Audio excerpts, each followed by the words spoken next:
How you doing, guys? It's Moody Mula. I hope you guys are doing great, feeling good, making money, making fire beats, all that good stuff. And today for this video, what we're gonna do is I'm gonna show you how to install a plugin or VST into FL Studio, and then how to find it, because a lot of people have trouble finding their VSTs after they install it into their computer. And I just thought it'd be a video that would be really helpful to people that are new to FL Studio or just having trouble with this problem. So let's get into it.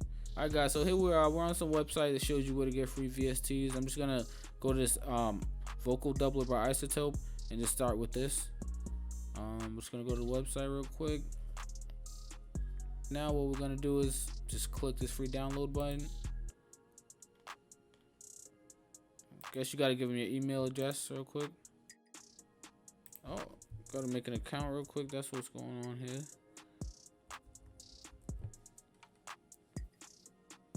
Okay, word. So here we are, and then I'm just gonna download it, boom, to my PC, and here it is on the bottom right here. I'm just gonna click this and let it run. All right, word. So we got the setup right here. Just gonna click next, accept, next. I usually just do easy. Usually when you do the easy setup or the recommended setup, it goes into your program files, and it's somewhere in there, so you can usually easily find it inside of FL Studio with the way that they have it set up, like on the default setting. But I'll show you what I'm talking about in a second. But usually this part of the download is kind of important because you want to know where you have the download or the VST saved or downloaded or installed, sorry. Alright, so once we're in FL Studio, what you want to do is you go to options, you go to manage plugins. So this is the important part. So this is the important part here. So all these files that you can see here are where certain plugins are installed or located at. And so that's why it was important to find out where you had your plugin located once you first downloaded. But like I said, it's probably gonna pop up because I put easy or recommended. So all we gotta do is press find more plugins and boom.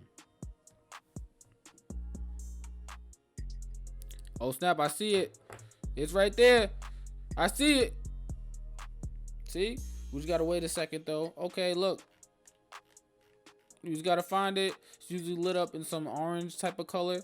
Just click it, the little star right here. And then we're gonna go to the mixer because it's a effect plugin. If it was a synthesizer, it would show up right here. But since it's not, we're gonna go here and look for vocal doubler. Where is it? Where is it? We're gonna find it. Don't worry. We're gonna find it. Don't worry. Let's see. Right here. Boom. Right in front of my face. Just click that up. And there we go. We just gotta authorize. I'm gonna go back. Get my serial number. What we're gonna do is just copy this. Paste it here. Authorize. We're gonna submit that and we good. And now I have my plugin and I can use it. But yeah, man, that's pretty much it. I hope this video helped you guys out. If it has certain files, you just gotta locate those files, like a T2K file, I believe it's called, or just find the activation key on the website and put it into the VST as they ask you to do it. But other than that, that's pretty much it. And hope this video helped you. I'm about to burp. Excuse me. Other than that, I hope this video helped you guys out a lot. If it did, please just drop a like on the video for me and leave me some feedback in the comment section. Let me know some things I should cover, some problems that you might be having in FL Studio. Anything really helps out. But yeah, subscribe to the channel if you guys want more tutorials, and check out my beat videos, check out my sparring videos. And until next time, I'll see you guys later. Peace out.